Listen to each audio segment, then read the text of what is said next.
Colombianos, en las últimas horas se conoció el nuevo aumento del salario para los congresistas y no queda en cualquier cosa. Ahora el Congreso se va a ganar 52 millones de pesos, 37 salarios mínimos legales mensuales vigentes, mientras ese Congreso liderado por Efraín Cepeda o Angélica Lozano, entre otros, se niegan a garantizarle los derechos laborales a la gente para que se gane 1.500 pesos más, por ejemplo, en un recargo por ahí. No quieren eso. Además se conoció una carta que le envió el presidente Gustavo Petro a Efraín Cepeda, donde lo manda la miércoles, diciéndole que se ponga a trabajar y deje de quejarse. Pero empecemos con esto. Gustavo Bolívar dice, en 3.360.000 pesos se incrementó el salario a congresistas que se oponen a horas extras de trabajadores más pobres. Su sueldo quedó en 52 millones, una de las brechas más altas del mundo. Y el proyecto de rebaja salarial a congresistas en el puesto 104 del orden del día. Pues resulta que el senador Iván Cepeda denunció que Efraín Cepeda busca no bajarse el salario y no bajarle el salario a los congresistas. Miren esas posiciones donde ellos quieren seguirse ganando 52 millones de pesos hoy en día, pero quieren que la gente no tenga derechos laborales y no se gane un poquito más solo por la garantía de sus derechos y porque le paguen lo que deben pagarle por su trabajo. Vean la noticia. Y esta semana que termina, en donde el Congreso ha sido protagonista por cuenta de la discusión acerca de la consulta popular, es importante saber que pronto se les subirá el sueldo a los congresistas. Hace algunas semanas, el gobierno y los sindicatos de trabajadores estatales anunciaron que habían llegado a un acuerdo generoso de incremento salarial para el 2025 y el 2026. Este año, los salarios de los trabajadores estatales aumentará 7% y el año entrante será el IPC más el 1.9%. Donde con mayor alegría se recibió el anuncio fue precisamente en el Congreso, porque el ingreso de los legisladores se determina con un promedio del incremento de los servidores del gobierno central. Así que cada punto que ganaban los trabajadores por cuenta de los sindicatos se verá pronto reflejado en el bolsillo de los congresistas, que recibirán algo más de 3.360.000 pesos adicionales a los más de 48 millones que ya reciben mensualmente. En total, su salario será de aproximadamente 52 millones mensuales y cuando se decrete el incremento será retroactivo hasta enero de este año. Esto sin contar el resto de preventas que ya tienen. Mientras tanto... O sea, que van a recibir más de esos 52 millones, van a recibir más plata por el retroactivo desde enero. Y ellos no solo reciben los 52 millones, reciben más, porque reciben todo lo legal, lo de la norma, y reciben su prima y demás. O sea, van muy bien, ganan muchísima plata los congresistas. Sin embargo, en ese proyecto que hay en el Congreso, en el Senado, para rebajar el salario de los congresistas, el presidente del Senado, Efraín Cepeda, como lo dice Iván Cepeda, no tiene ninguna intención de que se debata mi proyecto de rebaja salarial para los congresistas. A pocas semanas de la culminación de este periodo de sesiones, ha ordenado ponerlo en el número 108 de los proyectos a debatir. Mandó para el puesto 108 el proyecto de rebaja de salario de congresistas. Ni derechos laborales, ni rebaja salarios de los congresistas. Tremenda jugada que hacen. Siempre es esta. Mandan para la miércoles los proyectos importantes, los que ellos no quieren que se debatan, todos estos congresistas como Efraín Cepeda, pero que son importantes, y con eso los van hundiendo. Eso mismo hizo, por ejemplo, Iván Name con la reforma pensional, que la fue engavetando durante meses, 8 meses, para evitar que se debatiera. Ya finalmente se logró debatir y aprobarse con lo que hicieron en Cámara. Pero estas son las estrategias. Y hoy los congresistas no quieren dejar de ganarse los 52 millones de pesos. Increíble. Eso sí, según encuestas que se vienen realizando, el Congreso y específicamente el Senado, que hundió la consulta popular, no tiene gran apoyo en Colombia. De hecho, en una pregunta que hicieron en el opinómetro sobre ¿está de acuerdo o en desacuerdo con la decisión del Senado de no aprobar la consulta popular?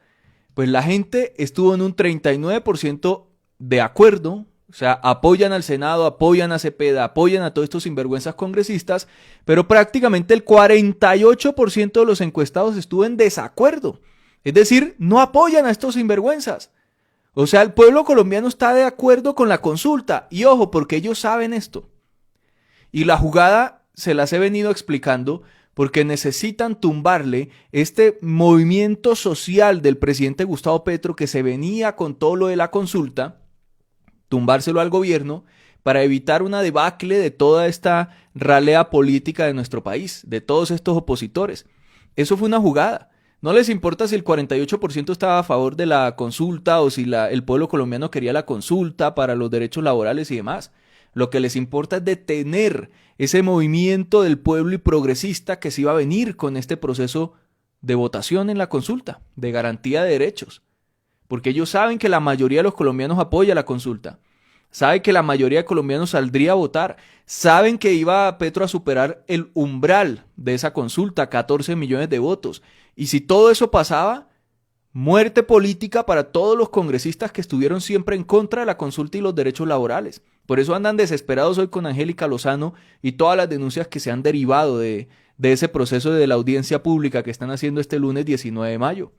Pero esto es otro anuncio y otra radiografía, básicamente de lo que piensa y siente el pueblo. Le voy a hablar en este video una congresista que también le voy a hablar en este video entrega Camilo González sobre una congresista del partido de la U, una de esas que se oponen a todo y que son opositoras, para que lo tengan en cuenta qué tipo de congresistas tenemos y que andan ahí calladitos. Muchos de los congresistas que hoy están ni siquiera los conocemos, ni los escuchamos, ni sabemos de dónde vienen. Pero son personas o son congresistas que vienen de todo el círculo problemático que mantiene a Colombia en problemas eternos. Miren esto. Le voy a hablar en este video una congresista que es extremadamente poderosa, pero nadie la investiga, nadie le dice nada y ella sigue haciendo lo que se le viene en gana. Esta congresista de día legisla en el Congreso de la República, pero de noche duerme con uno de los tipos más cuestionados, corruptos y ampones que tiene toda Colombia. Esta señora es Saray Bechara. Lo grave es que esta señora está casada con uno de los peores ampones que ha parido Colombia, que es el señor Emilio Tapia. En últimas horas se conoció que Emilio Tapia, condenado en 2 casos por corrupción, quedó libre por orden de un juez de Barranquilla.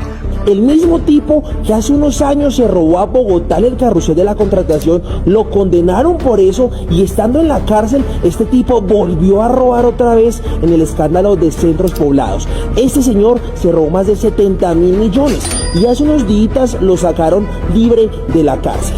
Y hoy este señor no solamente tiene una hija con esta congresista, sino que también tienen una relación. Usted y todo Colombia tienen que poner el radar a esta señora, porque no solamente es extremadamente poderosa, sino que también está vinculada con un ampón. Vaya, los congresistas que tenemos, una cosa hermosa, bella. Por eso ellos garantizan los derechos de la gente y buscan que las reformas salgan adelante. Pero el presidente Petro respondió también a la Comisión Cuarta del Senado liderada por Angélica Lozano y les envió un mensaje por una noticia que salió en Noticias 1, donde explican cada uno de estos congresistas de esa comisión y que básicamente todos son de oposición y todos tienen una tendencia hacia la derecha o extrema derecha, a excepción de Aída Bella. Dice Petro, en el Congreso que conozco por 20 años de estar allí, siempre he encontrado gente brillante y lo peor de la sociedad colombiana.